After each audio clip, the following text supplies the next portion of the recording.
strike and he's ready to go.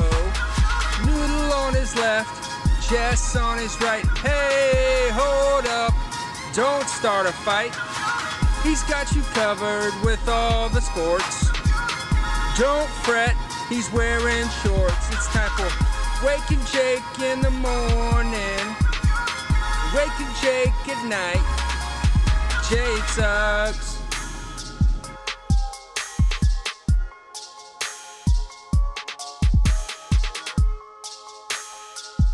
Ooh. Good morning, Bakers. Happy 6th of June to you. Hope you had a fantastic weekend. Welcome to Wake and Jake. Myself, Jake Storielli, Big Baby David, on what turned into another beautiful sports Sunday. I think the marketing people have just figured it out. I think even as of up towards a few years back, I don't think we were always lining up perfect sports Sundays. We are there. I mean, this sports Sunday, the Yankees played the brunch game early on. So that was a little 11:30. Hey, how are you to kick off the day? The Rangers played their hockey game at 3 p.m. Those bled nicely into each other. Some Sunday night baseball, Cards, Cubs, or the NBA Finals game, which was delightful, straight up delightful. Last night, Celtics and Golden State. I've let you guys know I do have some New York sports fan in me. And hey, good on the Celtics. You know, I gave a peacocky Golden State in 5. I'm not fully backing down. I still think it's Golden State's series. But that Celtics, that fourth quarter was incredible. Big Al Horford still has it. We're going to go around the world of baseball and talk about some headlines that deserve to be talked about. My Angels, holy simoleons. Talk about having your season put on its head instantly. We have the rise of a couple teams, AL and NL. The Phillies, a little fight. Is that tied to the managerial fire? I've got a different theory about that. Also went to Kelsey Wingert's wedding this weekend outside of Georgia. Congrats to her and Casey. Chipper Jones was there. And we did have a run-in of sorts. So we will talk all of that this episode and more coming up. Let's do the world of baseball first. And what do you need to know from the world of baseball? Let's check some boxes first. And what's going on, chat? I know we were a little delayed this morning. We had some train issues, then some tech issues. We were here, so thank you guys for waiting. Love the chat. Got you open. You're all beautiful people. Let's go NL first. Sometimes I peacock and I go AL. I actually was ready to start talking about the Yankees. I already pulled it back. So sorry about that. In the National League, there is one thing that jumps off the map to me, straight off the map. The Atlanta Braves. The Atlanta Braves are winners of 5 straight, and they have jumped the 500 mark. They're 28-27. Their run differential is now positive. They just 4 games swept the Rockies in Colorado. Remember, the Colorado Rockies in Colorado are not the Colorado Rockies.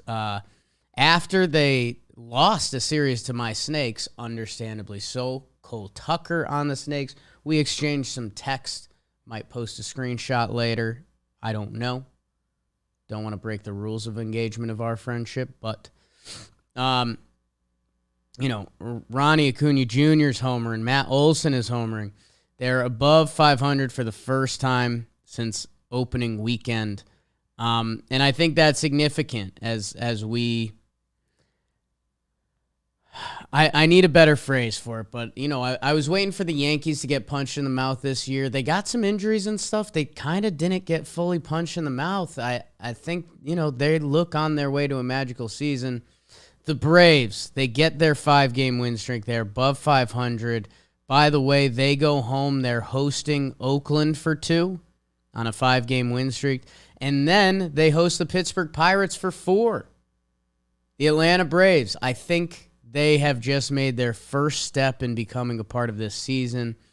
2 of their wins in Colorado are extra inning wins. Those give you a little more juice. I think the Braves are back in as part of this season, which I drank a lot of Braves Kool-Aid before the year. I think I had them as my NL champs just because I truly believed in with Acuna not being a part of their World Series run, with Matt Olson joining the team with their depth lineup, bullpen, and starting pitching. I think they've just introduced themselves to this season. By the way, after Oakland and Pittsburgh, they play the Nationals and then the Cubs. So the Atlanta Braves have a chance to really go on a true run here and hopefully join the Mets towards the top of the National League East and get away from those fighting Phillies, although maybe a little Stephen A. Smith. However, no one will ever be able to replicate that. The New York Mets continue to play good baseball after they lost their first 2 games to the Dodgers, and I saw some injury stuff, and are we making excuses? They win the second 2. They split a 4-gamer in L.A. That's kind of all you can ask. The other story in the NL East, the Philadelphia Phillies.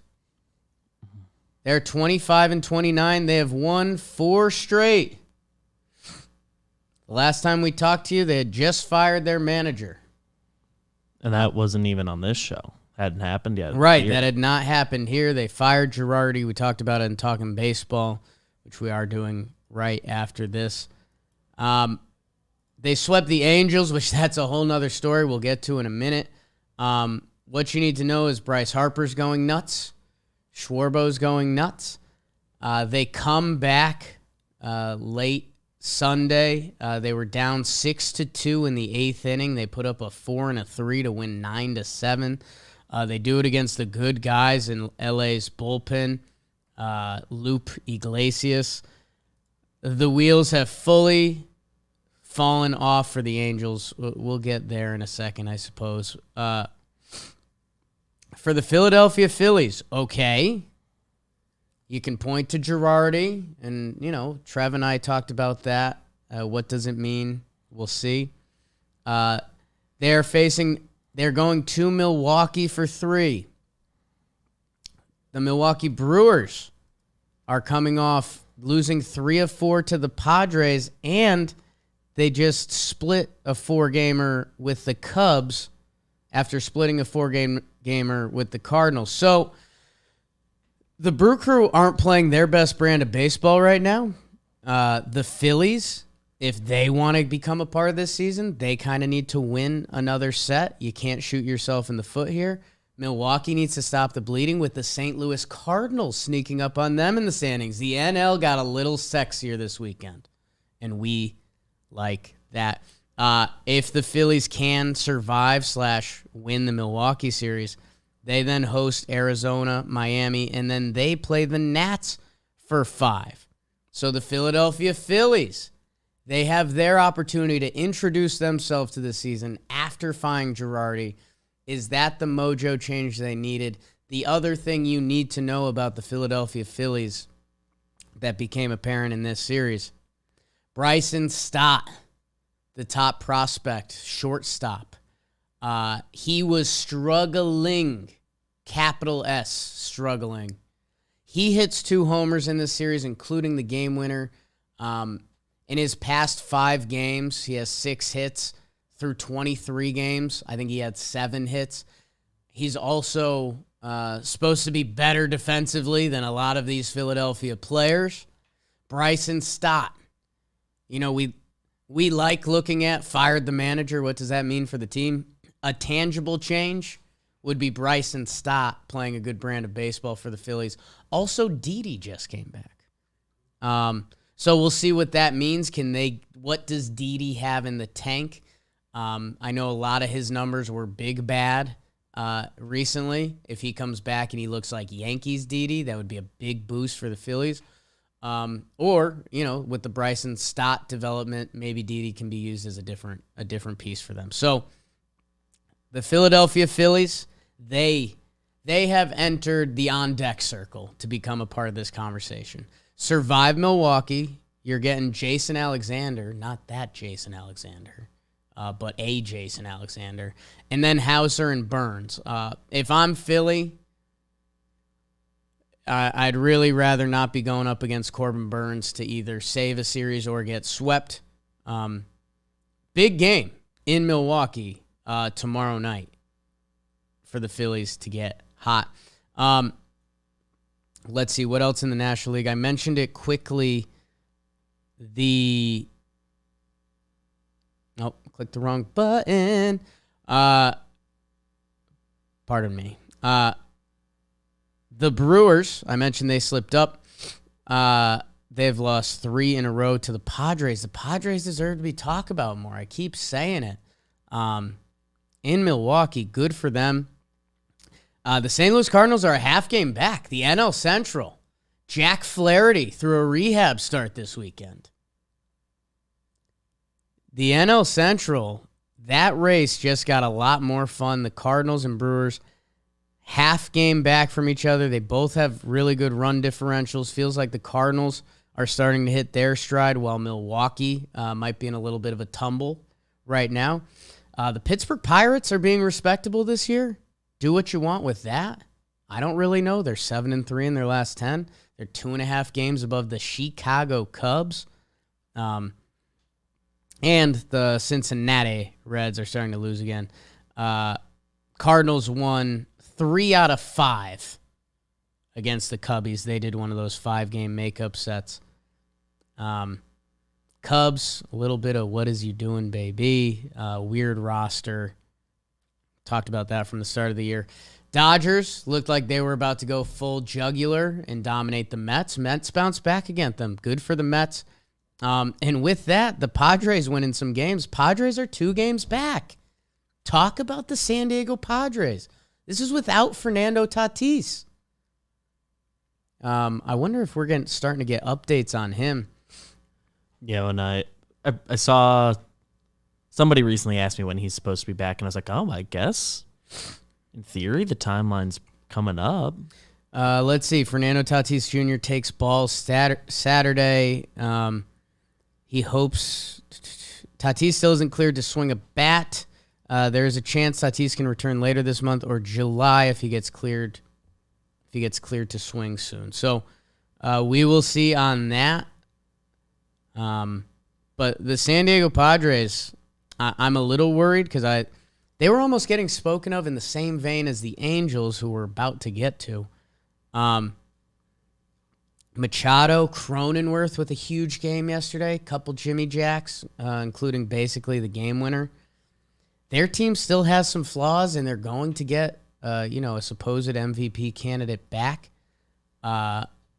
They're pitching. Musgrove, Manaea, Mackenzie Gore. What a shot of life he's been. Clevenger is coming back. Man, they are a team to watch out for. They're a team to watch out for, man. With a couple trades and Tatis back, if they can firm up that lineup, they can be a problem. They can be a problem. They are staying toe-to-toe with the Dodgers. They face Los Mets. That's going to be a fun one. They're hosting the Mets for 3. Carrasco, Snell, Darvish, Walker, and Manaea, Bassett. That is going to be a fun one. Padres have a couple top prospects that are close to the show. We saw Abrams come up. They are going to be a fun team to do it. Nate Steele in the chat, our resident Angels expert, just said in the chat, can you please just keep saying we're about to get to the Angels instead of talking about them? I think it's time, Nate. I think it's time. I have been a Halos guy. I drank a little bit of their Kool-Aid before the season, and I looked good early on. Angels got off to a pretty hot start. They were playing a good brand of baseball. The Los Angeles Angels of Anaheim have lost 11 straight, culminating last night, blowing a 6-2 lead in the 8th inning. They got swept by the Phillies, swept by the Yankees, swept by the Blue Jays, lost a game versus the Rangers before that. If you go back a little further, they had won 3 straight. They lost 4 straight before that. So they have been in a funk for a little while now. They were 24-14. If you go to the next step after that, they were, the Angels were playing a good brand of baseball. I went into the numbers a little bit. I mean, it feels like their bullpen let them down yesterday. They are missing Rendon. He's been out for a little while. Taylor Ward, who had been one of the best players in baseball, he is now on the aisle with a strained hamstring, and he was messing around a little bit before that. So you're missing 2 guys that were in the heart of that lineup a little bit. You weren't getting the same starting pitching effort. Syndergaard had been really good. His numbers are starting to slide. Some of the fancy analytic measurements we use to measure these pitchers, he has taken an absolute nosedive.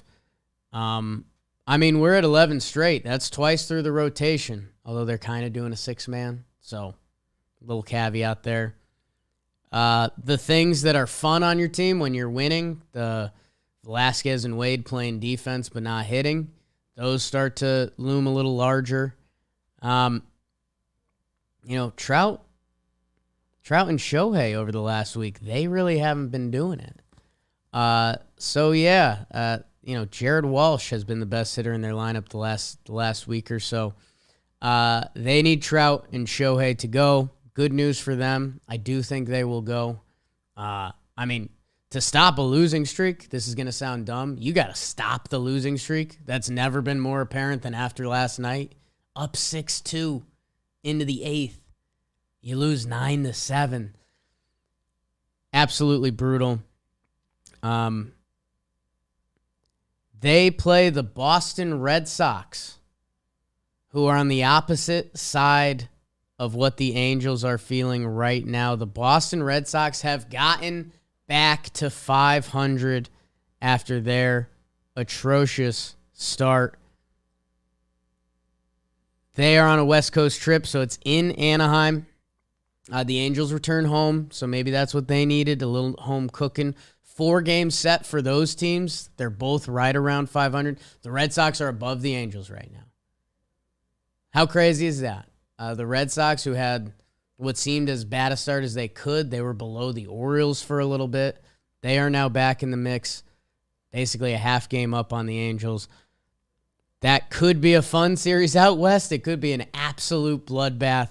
Good for the Red Sox, who, by the way, they've gotten back to their identity. They are hitting. They're 4th in OPS. They're 5th in runs, 3rd in batting average. The home runs still really aren't there. They're 18th in homers. Devers, JD, Bogarts, with Trevor Story now going. Verdugo, a nice week. And they're still getting some performances from the pitchers. It looks like they're messing around in the bullpen a little bit. I would need some Red Sox fans to reach out and tell me more about their bullpen.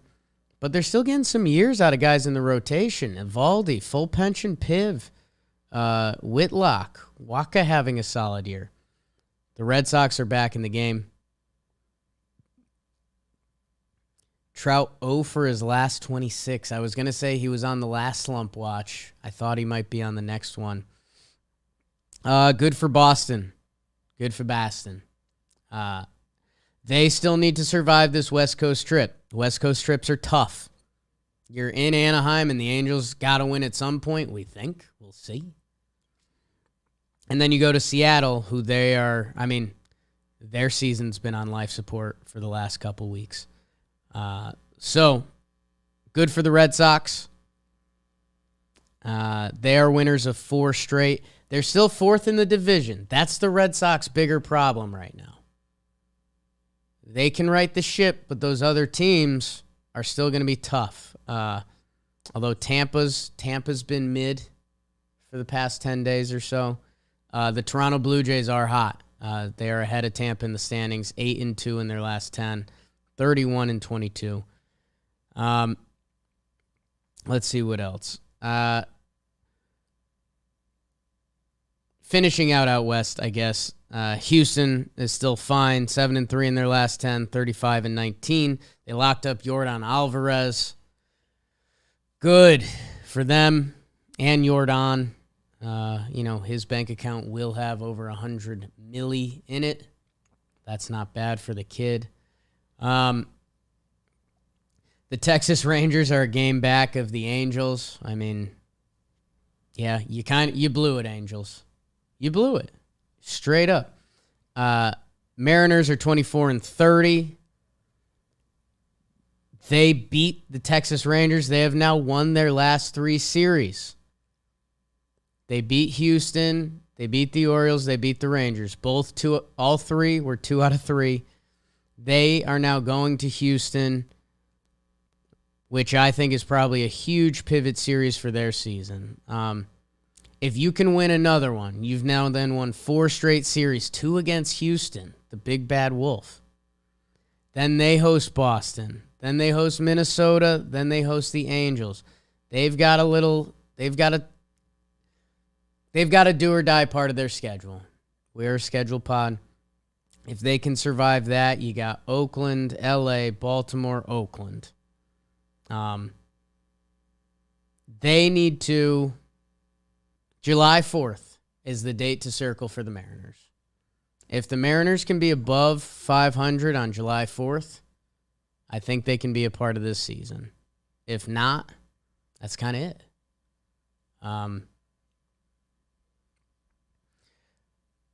Let's see. What else? What other teams do we need to check off before we talk off a couple more individual stuff? The Yankees are about to play the Minnesota Twins. They still have a solid lead in their division. They're 4.5 up on the Guardians. They're 32-24. Every other team in the Central is still under 500.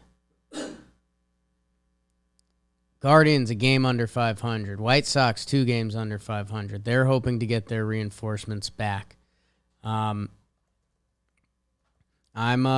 hate to say it, I'm in the AL Central not caring bucket until I'm not. Let's see. I've got someone hot in the chat right now. Dominic wants me to talk about Presley getting ejected. Let's see. Did he hit the batter and get ejected, or did he not hit the batter and get ejected? Let's see. Oh, this looks fun. Maldonado is showing the ump the scouting report. Let's see. Okay, that's fun. Ejected 2 outs in the 9th in a 4-run game.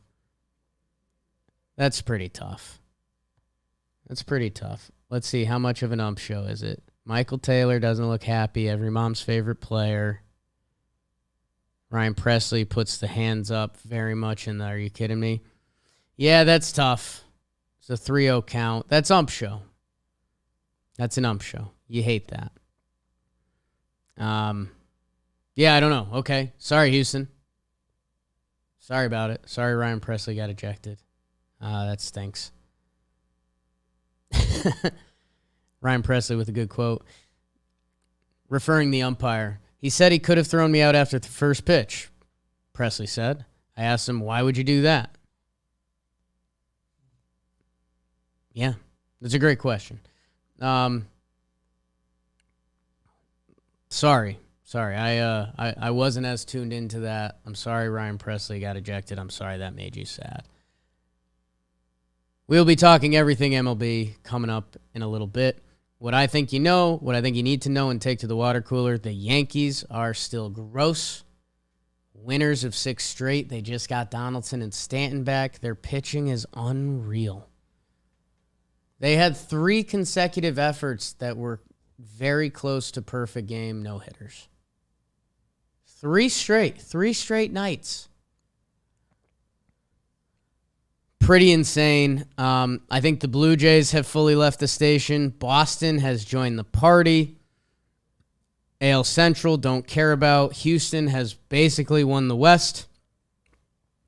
Angels have shit the bed. Mariners, are you going to join the party? The Braves have joined the party. We love that. St. Louis, Milwaukee is lining up to be a really fun one this summer. And the San Diego Padres deserve a little more love for what they're doing. I did not mention the San Francisco Giants because they split 4 games with the Marlins. Sorry. That does nothing for me. They host the Rockies, who might be sliding. I mean, excuse me, they are sliding. For the Giants, Rockies, Dodgers, Kansas City, Pittsburgh, and then Atlanta. And they've got a little Cincy, Detroit. So, okay, let's see it, Giants. Giants and Rays. 2 very well-respected franchises. They're kind of in my doghouse right now. They aren't as sexy as you'd like them to be. That's some baseball around the horn. We're doing Talking Baseball after this. And I am really excited to talk with you guys. As I've talked to you all year, my relationship with the NBA has kind of been up and down. I thought I was going to be more in tune than I was. Game 1 of the NBA Finals. I need to eat a little crow in it. The Celtics have one of the best fourth quarters of basketball there's ever been. Never mind NBA Finals. 40-16. Unreal to do that to the Golden State Warriors in Golden State after they just had one of their third quarter blitzes. Some of the stats from that game are insane. I think the Celtics made their first 7 shots or something like that. Big Al went nuts. And Dan Canobio, Inside Boxing Live, Boxing Company. How do I chalk that one up? It's the old boxing quote. I think everyone's got a plan until you get punched in the mouth. In that fourth quarter, I think Golden State thought they had it. I still think Golden State is the better team. I still think Golden State wins this series. I think that after that third quarter, Golden State was feeling it again. They were basking in it. We're Golden State. We're in Golden State. We just had a monster third quarter again. These Celtics are actually a bad third quarter team. That's fact. That I think they were kind of peacocking and walking tall like we've got here. We're about to do it again. We're about to get another title. They got punched in the mouth. They thought they'd punch back. They never did. And Boston walked away with game 1. Game 2, the first half was some brilliant basketball. My goodness. That first half was back and forth. Tatum and Brown both looked really good. Curry looked good. Clay looked awful, which was kind of like, oh, is this going to be a storyline of this series? It turns out not to be. Golden State comes out with the third quarter blitz again, 35-14 in the third quarter. The fourth quarter basically turned into all backups, like a rest quarter, which is tough for Sunday night of the NBA Finals. I think the game wrapped up quickly because of it, though, so we could all get some good night's sleep, so you got to respect that. What's important? Draymond, my goodness. It's going to be tough to explain Draymond Green to our kids, to our grandchildren. And depending who's explaining it, you're going to tell a very different story. There's a lot of people out there that, I won't say think Draymond stinks, but they kind of think Draymond stinks. There's some people that think Draymond's an all-time great basketball player. The answer, per usual, lands somewhere in the middle. And Draymond Green could be like an everyday, you could talk about him every day for a month and kind of not have answers. Because some of his defense is all-time, an all-time level defender. Bigs, smalls, like some of the stuff he does is wild. The smack talk and the mental side of basketball. The highs and lows are pretty easy to point out, right? This guy got ejected from the NBA Finals that kind of gave LeBron and Cleveland that championship. There's really no other ways to cut it. He could have not been suspended. He was. And that's how the cookie crumbles. And that's part of Draymond Green's story. Last night, hanging in the Louvre, the basketball Louvre, he was jawing with literally everyone. He was getting under every Celtics player's skin. My favorite was there was an inbounds play that was about to happen, and him and Tatum, the Celtics' best player, him and Tatum get into a scuffle, and they're just bumping and talking. The refs have to break it up before the play and be like, hey, you can't do this. You can't do this. So what does Draymond do? What does Golden State do, more importantly? Draymond and Tatum start going at it again. They send a lob pass into Draymond. He looks like he's being tackled. Foul on the Celtics' best player. Like, you could see it happening. You've seen it happen before. In a way, it was a clinic. In a way, it's a nightmare. In a way, Draymond Green could have very easily been ejected in the first quarter, in this first half of this game, when him and Brown get tied up and they start going at each other. And if he didn't already have a technical, they both would have got technicals. The refs, and I think smartly so, because I think if Jaylen Brown had a technical, I still think you don't call it. I think there's a mutual respect in sports that if a player's about to get ejected for something like that you do lower it. So, Celtics fans, sure, if you want to scream that should have been a technical, I can't really fight you on it. And then the rest of the way, he finishes with such a Draymond Green line. 2 of 3 from the field, 5 of 7 from the free throw line. 9 points, 7 assists, 5 rebounds, 1 block, 1 steal. His effect is so much more of that during the course of a basketball game.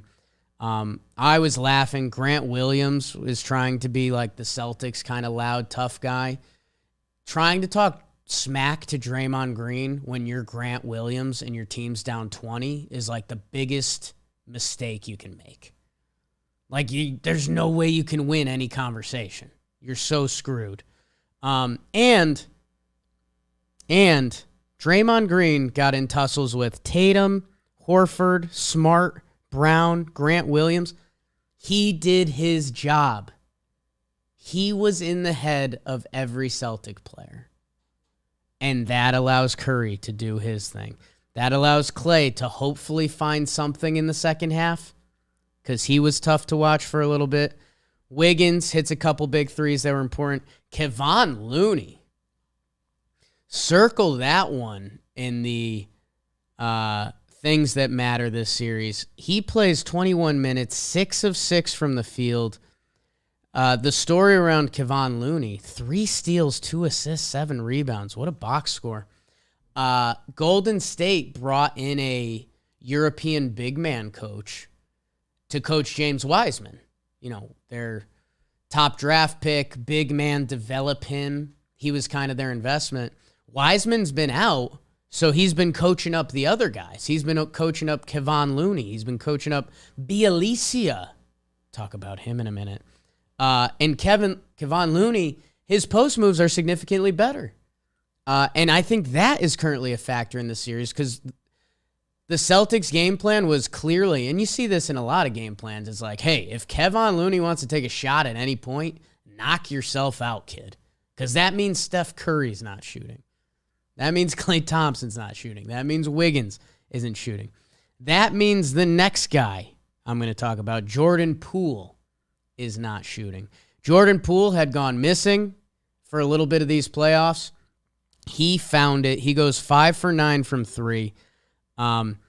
All capitalized by a mid-court shot that cracked me up. Because Golden State was running. They had the momentum. They're feeling good.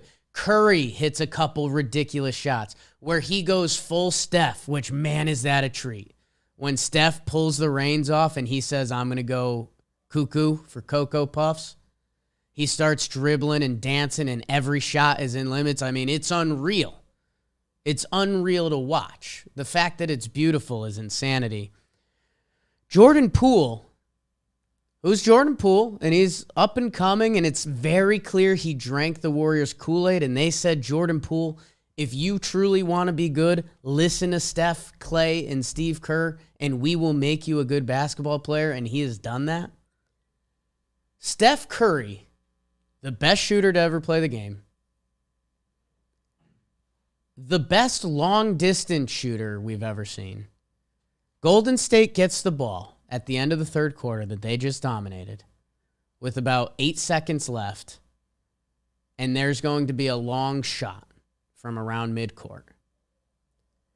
If you're anyone who's ever watched basketball, the number one thing you should do is get that ball to Steph Curry and let him throw one up, because he's the best to ever do that.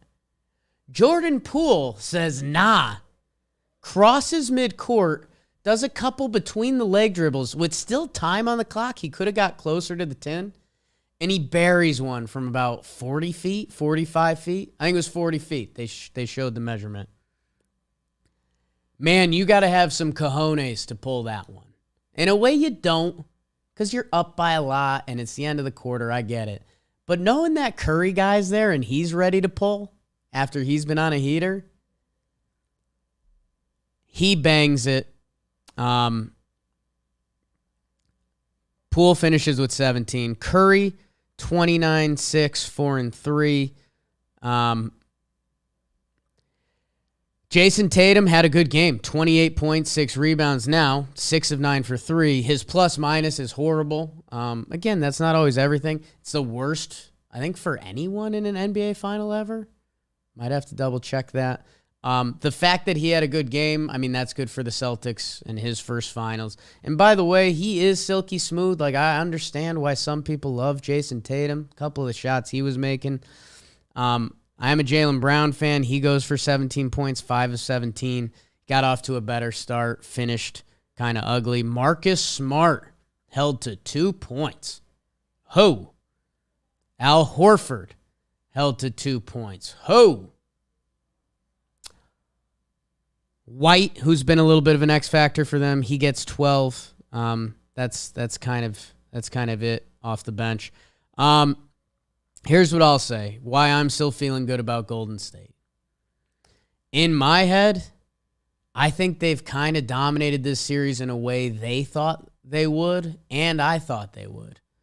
But that first game, fourth quarter, they got punched in the mouth. They were just, I think they were in shock. So, I predicted 5 games. We're not really a prediction company unless we are.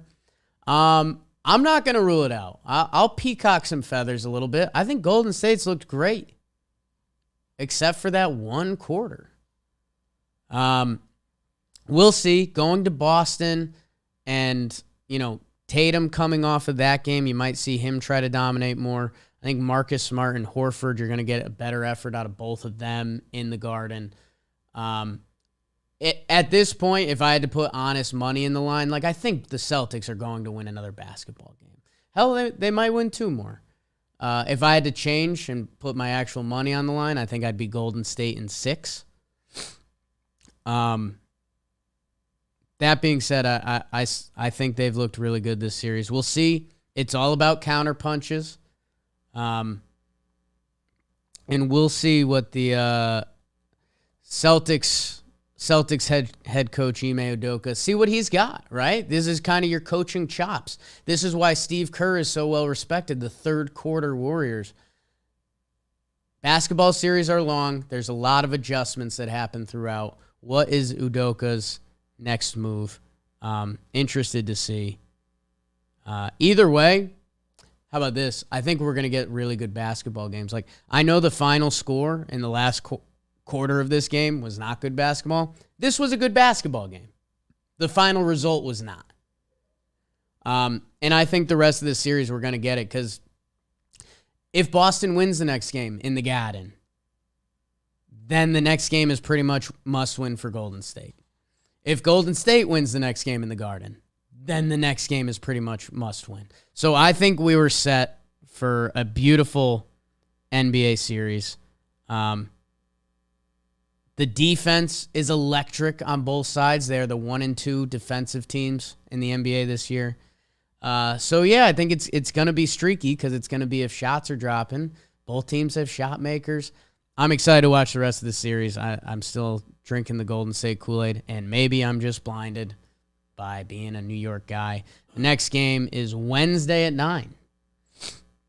Wednesday at 9. So some time between that series. Anything you want to say about the shooty hoops, Beebs?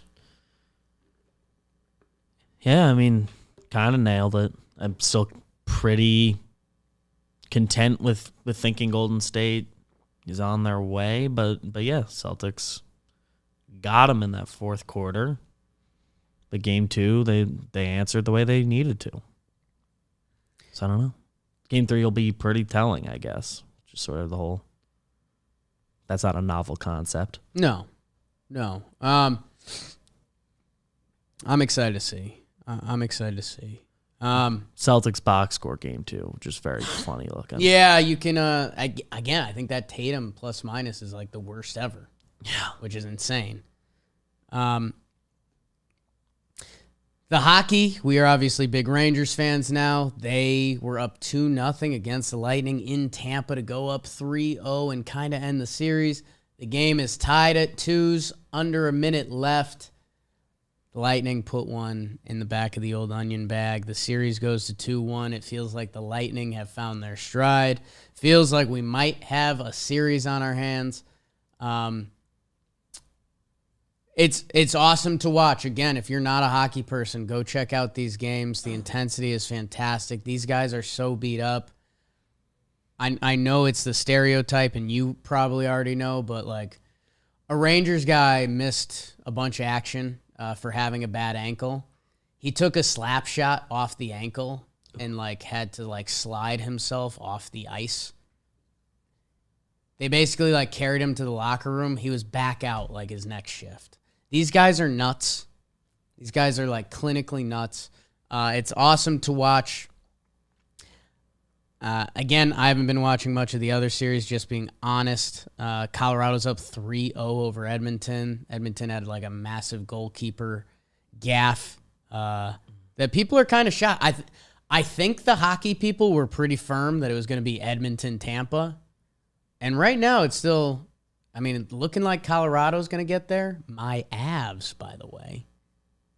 And the Rangers in Tampa, I do think it's a toss-up, or everyone's telling me it's a toss-up. I was obviously talking a lot of fake shit on bandwagon blue shirts, and whenever I get a chance to tweet about it, I've become a hockey troll. I'm not proud of it, but it's just how it's happened. It's just where we find ourselves. It's just how it's landed, man. So I'm not happy about it. I don't want to do that. They play Tuesday night. Colorado and Edmonton are tonight if you're into that thing. If Tampa does win on Tuesday, Game 5, 2-2 in the Garden, boogity, boogity, boogity. It's Thursday night. God damn it, Twins. Kill for the Yankees Twins to get rained out on Thursday. Let's check out the Minnesota weather quick. New segment on the show. Where the Twins play? Is it Minneapolis? Yeah, I believe so. Where's Target Field? Okay. Little Minnesota research. Minneapolis. Okay. Minneapolis weather forecast. Looks like Wednesday there could be some rain. Thursday looks like the prettiest day of the year in Minneapolis. Damn. 75 and sunny all day. Yeah, would have been cool to do some Ranger stuff. Also, Jess going to a concert that night I can't go to because we're recording after. So it looks like that Wednesday storm will be the morning, so I don't think it'll affect the game. Those are Jake problems. That's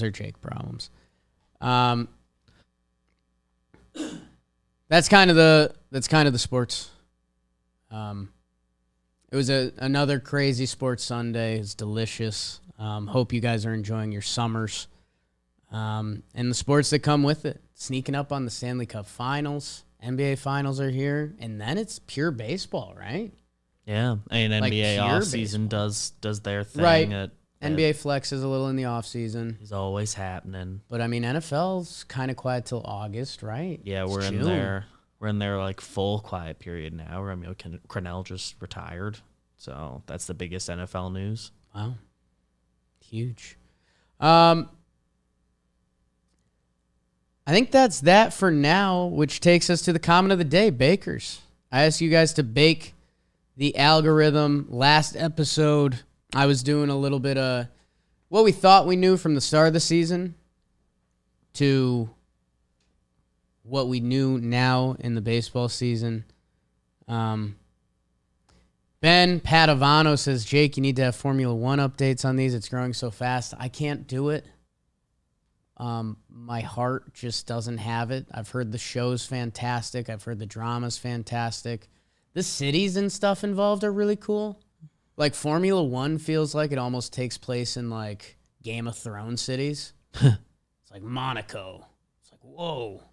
I never go there, but it looks really cool. So yeah, I mean, I'm happy for everyone.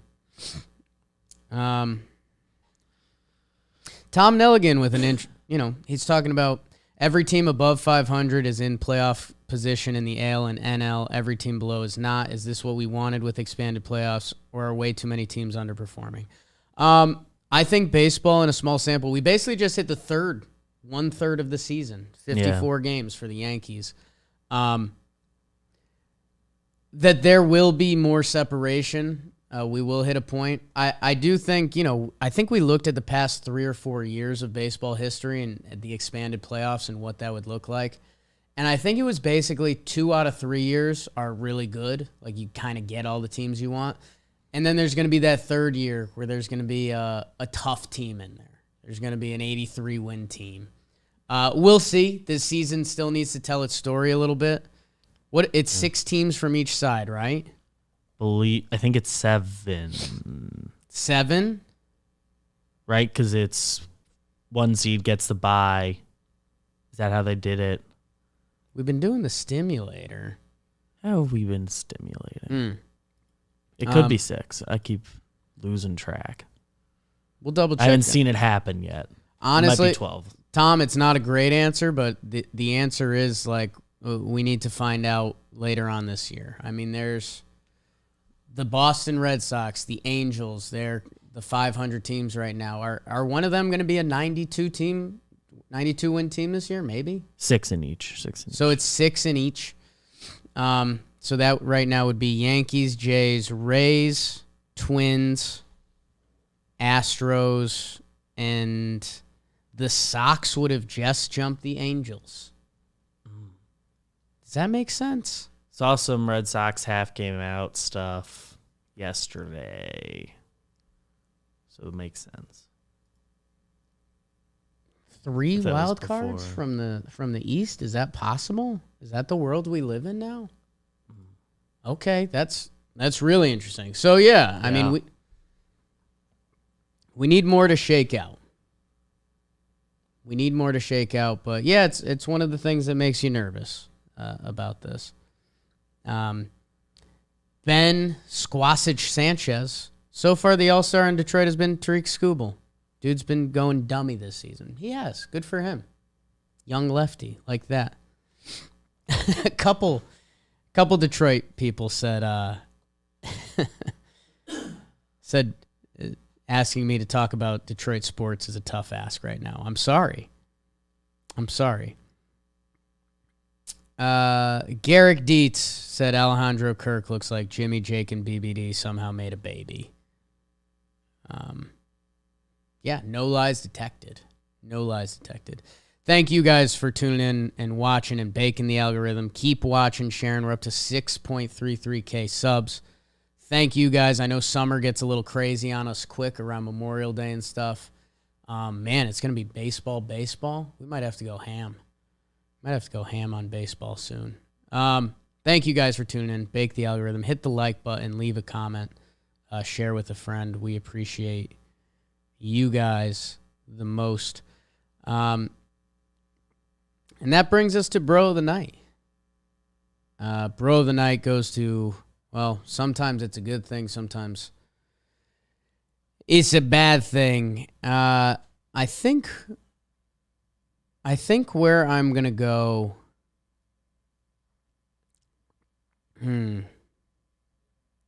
couple different options here. I will go, you know what? I gave a whole speech before. I will keep it tight. And basically everything I ran back. I'll give a bruh to Draymond Green. Just because he kind of is, right? Like, he kind of is. Like, if you want to rip up Draymond Green's offense and some of the chaos he makes, he can do that. If you want to compliment the passing, defense, rebounding, and messing up the other team, getting in their head, you can do that. I personally enjoy it. I think fit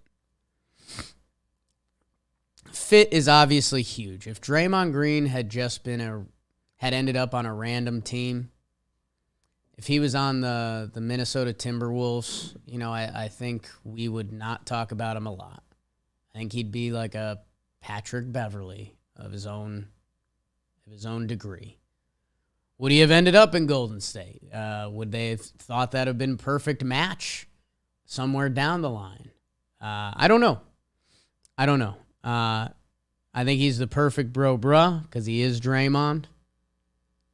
And I don't know. I think it's anyone that makes you kind of feel any emotion of some sort is kind of fun.